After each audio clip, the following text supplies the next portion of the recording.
जय श्री बृहस्पति महाराज भक्तों, जय श्री विष्णु भक्तजनों। आज हम बात करने जा रहे हैं बृहस्पतिवार व्रत कथा। भगवान बृहस्पति देव उसकी सदैव रक्षा करते हैं। संसार में जो मनुष्य सद्भावना से भगवान जी का पूजन व्रत सच्चे हृदय से करते हैं, उनकी सभी मनोकामनाएं भगवान पूर्ण करते हैं। जैसी सच्ची भावना रहती है आपकी, वैसा ही आपको गुण मिलता है और आपकी इच्छाएं बृहस्पति देव पूर्ण करते हैं। इसलिए आपको पूर्ण कथा सुननी चाहिए। हृदय से उसका मनन करते हुए भगवान का जयकारा कमेंट में जरूर लिखना चाहिए। जय बृहस्पति देव, जय बृहस्पति देव। तो आइए भक्तों, कथा सविस्तार सुनिए। प्राचीन काल में एक ब्राह्मण रहता था। वह बहुत निर्धन था। उसकी कोई संतान नहीं थी। उसकी स्त्री बहुत मलिनता के साथ रहती थी। वह स्नान न करती, किसी देवता का पूजन न करती। इससे ब्राह्मण देवता बहुत ही दुखी रहते थे। बेचारे बहुत कुछ कहते थे, किंतु उसका कुछ परिणाम नहीं निकलता था। भगवान की कृपा से ब्राह्मण की स्त्री के कन्या रूपी रत्न पैदा हुआ। कन्या बड़ी होने पर प्रातः स्नान करके भगवान विष्णु का जाप व बृहस्पतिवार व्रत करने लगी। कथा आदि पूजा पाठ करने लगी।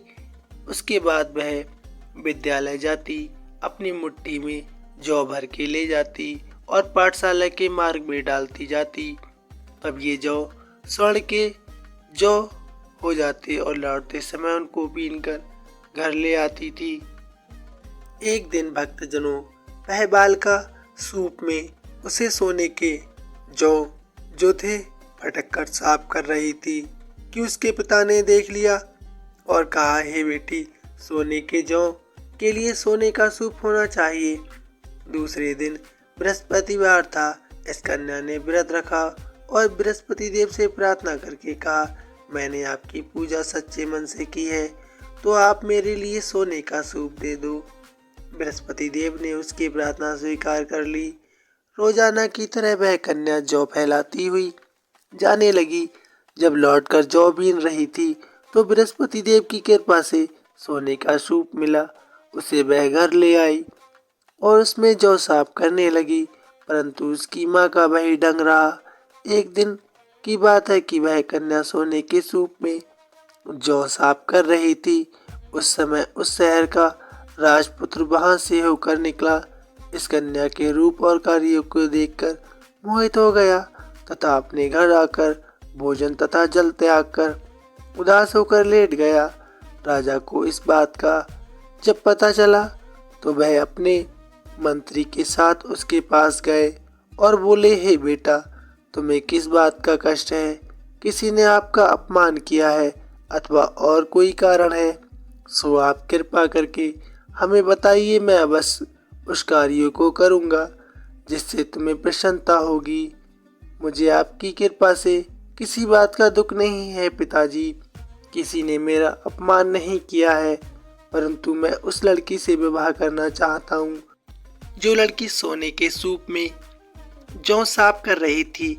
ये सुनकर राजा आश्चर्य में पड़ गया और बोला, हे बेटा, इस तरह की कन्या का पता तुम ही लगाओ, मैं उसके साथ तेरा विवाह अवश्य ही करवा दूंगा। राजकुमार ने उस लड़की के घर का पता बतलाया। तब मंत्री उस लड़की के घर पर गए और ब्राह्मण देवता को सभी हाल बतलाया। ब्राह्मण देवता राजकुमार के साथ अपनी कन्या का विवाह करने के लिए तैयार हो गए। तब विधि विधान के अनुसार ब्राह्मण की कन्या का विवाह राजकुमार के साथ हो गया। कन्या के घर जाते ही पहले की भांति उस ब्राह्मण देवता के घर में गरीबी का निवास हो गया। अब भोजन के लिए भी अन्न बड़ी मुश्किल से मिलता था। एक दिन दुखी होकर ब्राह्मण देवता अपनी पुत्री के पास गए। बेटी ने पिता की दुखी अवस्था को देखा और अपनी माँ का हाल पूछा। तब ब्राह्मण ने सभी हाल कह डाला। कन्या ने बहुत सा धन देकर अपने पिता को विदा कर दिया। इस तरह ब्राह्मण का कुछ समय सुखपूर्वक व्यतीत होने लगा। कुछ दिन बाद फिर वही हाल हो गया। ब्राह्मण फिर अपनी कन्या के यहाँ पर गया और सारा हल कह डाला तो वह लड़ के बोली, हे पिताजी, आप माताजी को यहाँ लेवा लाओ, मैं उसे विधि बता दूंगी जिससे गरीबी दूर हो जाएगी। वह ब्राह्मण देवता अपनी स्त्री को साथ में लेकर प्रातः ही अपनी बेटी के घर पहुंच गया। उसकी बेटी ने अपनी माँ को सारी कथा समझाई और कहा, हे माँ, तुम प्रातः काल प्रथम स्नान आदि करके भगवान विष्णु का पूजन करना, तब आपकी दरिद्रता संपूर्णता खत्म हो जाएगी। परंतु भक्तजनों, उसकी माँ ने एक भी बात नहीं मानी और प्रातःकाल उठकर अपनी पुत्री के बच्चों की जूठन को खा लिया। इससे उसकी पुत्री को बहुत गुस्सा आया और एक रात कोठरी से सभी सामान निकाल दिया और अपनी माँ को उसमें बंद कर दिया। प्रातःकाल उसे निकाला तथा स्नान आदि करा के पाठ करवाया तो उसकी माँ की बुद्धि ठीक हो गई और वह भक्तों प्रत्येक बृहस्पतिवार को व्रत रखने लगी।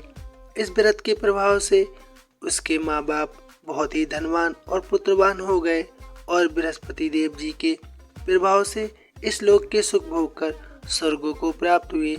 सब बोलो विष्णु भगवान की जय, बोलो बृहस्पति देव की जय। भक्तजनों, जो कोई भी बृहस्पति देव की संपूर्ण कथा, संपूर्ण पाठ पूजा करता है, उसके कष्ट सदा के लिए मिट जाते हैं। आइए भक्तों, अब दूसरी कथा का रसपान करते हैं। कथा संपूर्ण ही सुननी चाहिए, बीच में नहीं रोकनी चाहिए, इसलिए आपको पूरी कथा सुननी चाहिए। आइए भक्तजनों, भारतवर्ष में एक प्रतापी राजा हुआ करता था। वह बहुत दानी था। वह नित्य गरीबों और ब्राह्मणों की सहायता करता था। ये बात उसकी रानी को अच्छी नहीं लगती थी।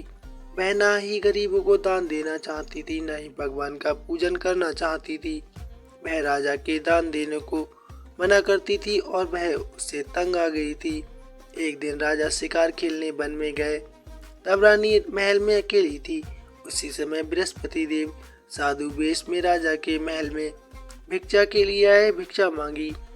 रानी ने भिक्षा देने से इनकार कर दिया और कहा, हे साधु महाराज, आप कोई ऐसा उपाय बताएं जिससे ये मेरा धन सारा का सारा गरीबों में न लुटे। ऐसा कोई उपाय जरूर बताइए जिससे मेरा धन सारा नष्ट हो जाए, ना रहेगा बांस और ना ही बजेगी बांसुरी। साधु महाराज ने कहा, आप बड़ी विचित्र स्त्री हैं। आपको संतान और लक्ष्मी से मोह नहीं है। आपको तो इसकी प्राप्ति बड़े सौभाग्य से मिली है।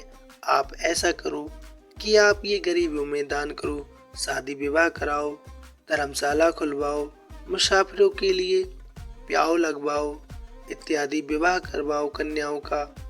समस्त दान कार्य करो, इससे आपका यश लोक पर लोक फैलेगा। परंतु रानी पर उनका कोई उपदेश प्रभाव नहीं डाल सका। वह बोली, महाराज, आप मुझे कुछ न समझाए। मैं ऐसा धन नहीं चाहती जो मैं हर जगह बांटती फिरूं। साधु ने उत्तर दिया, यदि तुम्हारी ऐसी इच्छा है तो ऐसा ही होगा। तुम बृहस्पतिवार के दिन ऐसे उपाय करना, लीप कर घर में पीली मिट्टी से अपना सिर धोकर स्नान करना, भट्टी चढ़ाकर कपड़े धोना।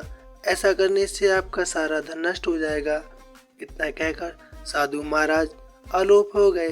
साधु के अनुसार कही बातों को पूरा करते हुए रानी को केवल 3 बृहस्पतिवार ही बीते थे कि उसकी समस्त धन संपत्ति नष्ट हो गई। भोजन के लिए राजा का परिवार तरसने लगा।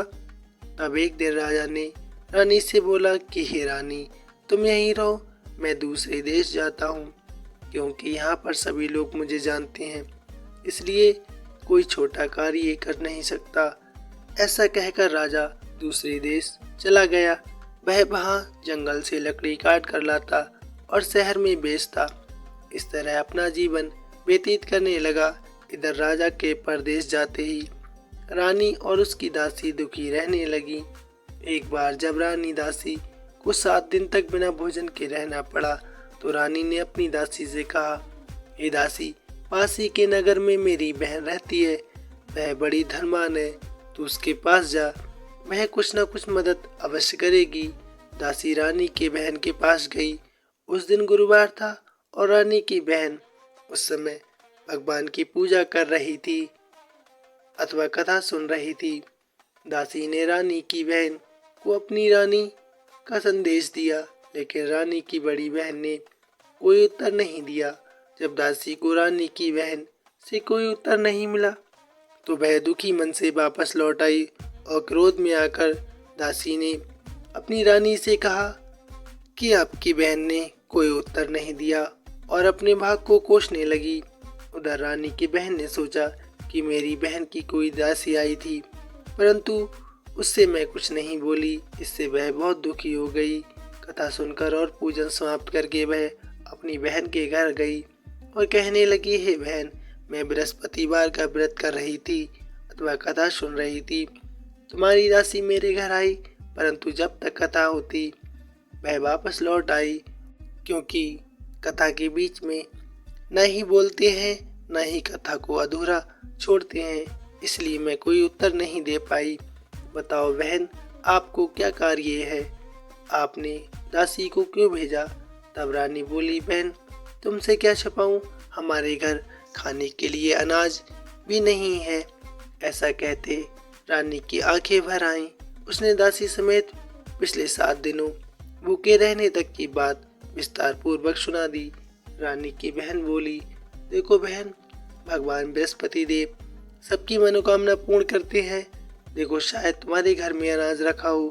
पहले तो रानी को विश्वास नहीं हुआ, पर बहन के आग्रह करने पर उसने अपनी दासी को अंदर भेजा तो सचमुच अनाज से भरा एक घड़ा मिल गया। ये देखकर दासी को बड़ी हैरानी हुई। दासी रानी से कहने लगी, हे रानी, जब हमको भोजन नहीं मिलता तो हम व्रत ही करते हैं, इसलिए क्यों नहीं आप इस व्रत को करें। कथा विधि सारी की सारी उसने अपनी बहन से पूछ ली ताकि हम भी व्रत कर सके। तब रानी अपनी बहन से बृहस्पतिवार व्रत के बारे में संपूर्ण जानकारी देती है और बृहस्पति देव करने की विधि बताती है। बृहस्पतिवार के व्रत में चने की दाल और मुनक्का से भगवान विष्णु का केले की जड़ में पूजन करना चाहिए, दीपक जलाना चाहिए, व्रत कथा सुननी चाहिए और पीला भोजन करना चाहिए। इससे बृहस्पति देव प्रसन्न होते हैं। और व्रत पूजन विधि बताकर उसकी बहन घर वापस लौट आई। 7 दिन के बाद जब गुरुवार आया तो रानी उस दासी से बोली कि हमें व्रत रखना है। गुड़साल में जाकर चना और गुड़ लेकर आई। तब उसने केले की जड़ तथा भगवान विष्णु का पूजन किया। अब पीला भोजन कहाँ से लाए, इस बात को लेकर दोनों बहुत दुखी थे। क्योंकि उन्होंने व्रत रखा था, इसलिए बृहस्पति देव उनसे प्रसन्न थे। इसलिए वे एक साधारण व्यक्ति का रूप धारण करके थालों में सुंदर पीला भोजन सजाकर दासी को दे गए। भोजन पाकर दासी प्रसन्न हुई और फिर रानी के साथ मिलकर भोजन ग्रहण किया। इसके बाद वह प्रत्येक बृहस्पतिवार व्रत रहने लगी और बृहस्पति देव की कृपा से फिर से उनके पास धन संपत्ति आ गई। परंतु रानी फिर से पहले की तरह आलसी हो गई। तब दासी बोली, देखो रानी, तुम पहले से भी इस प्रकार का आलस करती आ रही हो, अब मत करो वरना आपका धन नष्ट हो जाएगा। रानी ने दासी की बात नहीं मानी और उसने बृहस्पति देव की पूजा अथवा कथा नहीं सुनी। फिर भगवान बृहस्पति देव नाराज हो गए और उसका सारा धन फिर से नष्ट हो गया। फिर रानी ने बृहस्पति देव से प्रार्थना की और श्रद्धा पूर्वक फिर से व्रत व कथा पाठ करने लगी। तत्पश्चात उनका धन वापस मिल गया और रानी भूखे प्यासे व गरीबों को दान करने लगी। उसने कई धर्मशाला व कई प्याऊ लगवाए, जिससे उसका यश पूरे नगर में फैलने लगा। शुभ कार्यों में उसने काफी धन खर्च करना शुरू कर दिया। फिर उधर राजा दुखी होकर जंगल में एक पेड़ के नीचे आसन लगाकर बैठा था। वह अपनी दशा को याद करके व्याकुल होने लगा। बृहस्पतिवार का दिन था। एकाएक उसने देखा कि निर्जन वन में एक साधु प्रकट हुआ। वह साधु वेश में स्वयं बृहस्पति देव थे। लकड़हारे के सामने आकर बोले, हे लकड़हारे, तू इतना चिंता में क्यों बैठा है? लकड़हारे ने दोनों हाथ जोड़कर प्रणाम किया और उत्तर दिया, हे महात्मा, आप तो सब कुछ जानते हैं, मैं आपसे क्या कहूँ। और वह रोने लगा। महात्मा जी ने कहा, तुम्हारी स्त्री ने बृहस्पतिवार को बृहस्पति भगवान का निरादर किया है, जिसके कारण रुष्ट होकर उन्होंने तुम्हारी ये दशा कर दी। अब तुम चिंता मत करो, मेरे कहने पर चलो, तुम्हारे सारे कष्ट दूर हो जाएंगे और भगवान पहले से भी अधिक आपको संपत्ति देंगे। तुम बृहस्पति देव की कथा किया करो। 2 पैसे के चने मुनक्का लाकर उसका प्रसाद बनाओ और शुद्ध जल से लोटे में शक्कर मिलाकर अमृत तैयार करो। कथा के पश्चात अपने सारे परिवार और सुनने वाले प्रेमियों में अमृत व प्रसाद बांटकर आप भी ग्रहण करो। ऐसा करने से भगवान तुम्हारी सब मनोकामना संपूर्णता पूर्ण करेंगे। साधु का ऐसा वचन सुनकर लकड़हारा बोला कि मेरे पास तो इतने पैसे नहीं हैं, मैं ये सब कैसे करूँगा। तब साधु महाराज बोले, तुम व्याकुल ना हो, बृहस्पतिवार के दिन तुम शहर में लकड़ियाँ लेकर जाना, वह हर बार से दुगनी महंगी बिकेंगी। लकड़हारे ने ऐसा ही किया। वह शहर गया, उसने लकड़ियाँ बेची, उसे उस लकड़ियों का दुगना धन प्राप्त हुआ, जिससे उसने व्रत पूर्ण किया और कुछ लोगों को भली भांति भोजन कराया तथा बृहस्पति देव की पूजा का सामान भी लेकर आ गया। इतना कहकर साधु अंतर ध्यान हो गए।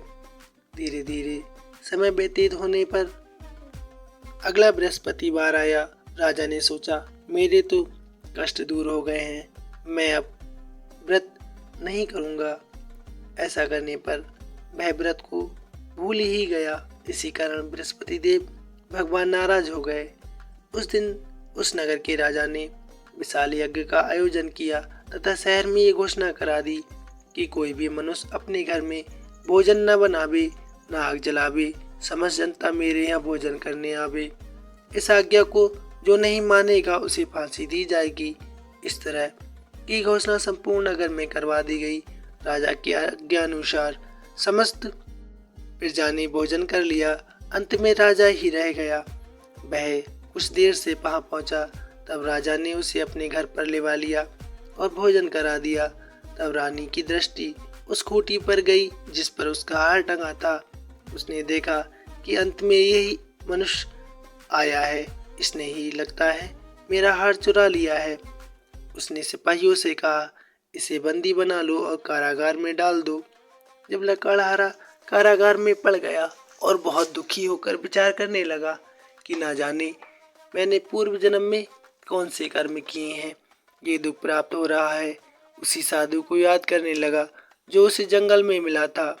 उसी समय तत्काल बृहस्पति देव साधु के रूप में प्रकट हुए और उसकी दशा को देखकर कहने लगे, अरे मूर्ख, तूने बृहस्पति देव की कथा नहीं करी, इसी कारण तुझे दुख प्राप्त हुआ है।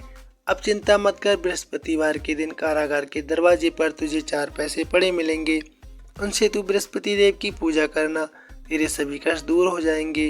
बृहस्पतिवार के दिन उसे 4 पैसे मिले। लकड़हारे ने कथा कही। उसी रात्रि बृहस्पति देव ने उस नगर के राजा को स्वप्न में आकर कहा, हे राजा, तुमने जिस आदमी को कारागार में बंद कर दिया है वह निर्दोष है, उस राजा को छोड़ दो। रानी का हार उसी खूंटी पर लटका मिलेगा। अगर तू ऐसा नहीं करेगा तो मैं तेरे सारे राज को नष्ट कर दूंगा। इस तरह रात्रि का सपना देखकर राजा प्रातःकाल उठा और खूंटी पर हार देखा। लकड़हारे को बुलाकर क्षमा मांगी। लकड़हारे को योग सुंदर वस्त्र आभूषण देकर विदा कर दिया। बृहस्पति देव की आज्ञा अनुसार लकड़हारा अपने नगर को चल दिया।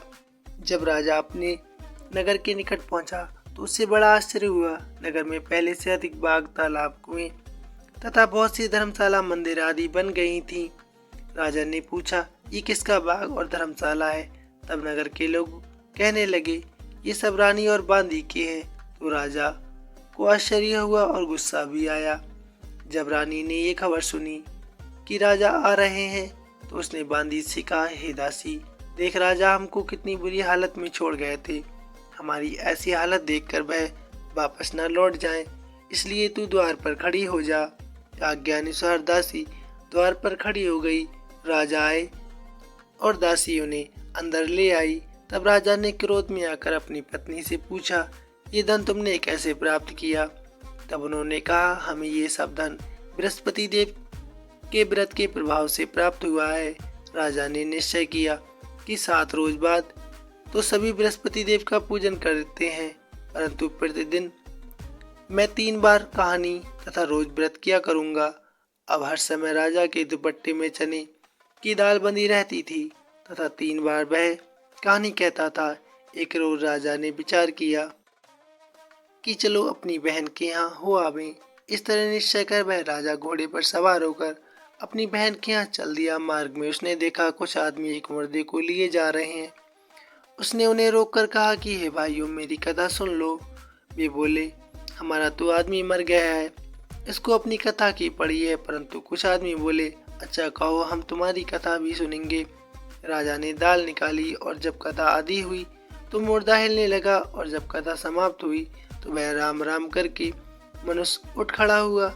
आगे मार्ग में उसे एक किसान खेत में हल चलाता मिला। राजा ने उसे देखकर कहा, अरे भाई, मेरी कथा सुन लो। वह किसान बोला, मैं जब तक तेरी कथा सुनूंगा तब तक मैं चारा हरैया और जोत लूंगा। जा अपनी कथा किसी और को सुना। इस तरह राजा आगे चला गया। राजा के हटते ही बैल पछाड़ खाकर गिर गया और किसान के पेट में बड़ी जोर से दर्द होने लगा। उसी समय उसकी माँ वहां पर खाना लेकर आई। उसने सारा वृतांत बेटे से पूछा। उसकी हालत देखकर बुढ़िया बहुत घबरा गई और दौड़ी दौड़ी उस घोड़सवार के पास गई और उससे बोली, मैं तेरी कथा सुनूंगी, परंतु तू कथा मेरी खेत पर ही चलकर कहना। राजा ने बुढ़िया के खेत पर जाकर कथा कही, जिसके सुनते ही वह बैल उठ खड़ा हुआ और किसान का पेट का दर्द भी बंद हो गया। राजा अपनी बहन के घर पहुंचा। बहन ने भाई की खूब मेहमानी की। दूसरे रोज प्रातः काल राजा जागा तो वह देखने लगा कि सब लोग भोजन कर रहे हैं। राजा ने अपनी बहन से कहा, ऐसा कोई मनुष्य है जिसने भोजन नहीं किया हो? मेरी बृहस्पतिवार की कथा सुन ले। बहन बोली, हे भैया, ये देश ऐसा ही है कि पहले यहाँ लोग भोजन करते हैं, बाद में अन्य काम करते हैं। अगर कोई पड़ोस में हो तो मैं देख कर आऊँ। वह कहकर चली गई और वापस आई और उसने कहा, आज सबने भोजन कर लिया है।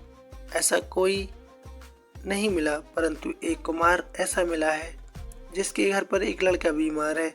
उसने भोजन नहीं किया है, उसे मालूम हुआ, इसलिए भाई आप उसे कथा सुना दें। राजा ने कुमार के घर जाकर बृहस्पतिवार की कथा सुनाई, जिसके कारण उनका लड़का ठीक हो गया। अब तो राजा की प्रशंसा होने लगी।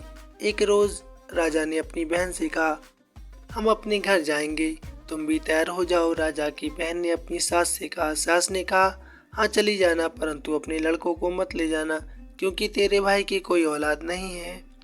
बहन ने अपने भाई से कहा, हे भैया, मैं तो चलूंगी पर कोई बालक नहीं जाएगा। राजा बोला, जब कोई बालक नहीं चलेगा तब तुम ही क्या करोगी? बड़े दुखी मन से राजा अपने नगर लौट आया। राजा ने अपनी रानी से कहा, हम निर्वंशी हैं, हमारा मुंह देखने का धर्म नहीं है और कुछ भी भोजन आदि नहीं किया। रानी बोली, हे प्रभु, बृहस्पति देव ने हमें सब कुछ दिया है, वह हमें औलाद अवश्य देगा।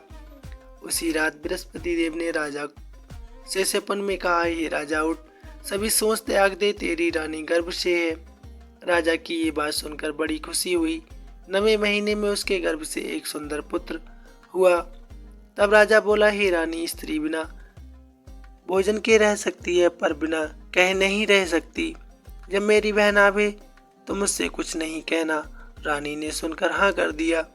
जब राजा की बहन ये शुभ समाचार सुनकर राजा के घर आई, तभी रानी ने कहा, घोड़ा चढ़कर तो नहीं आई, गधा चढ़ी आई।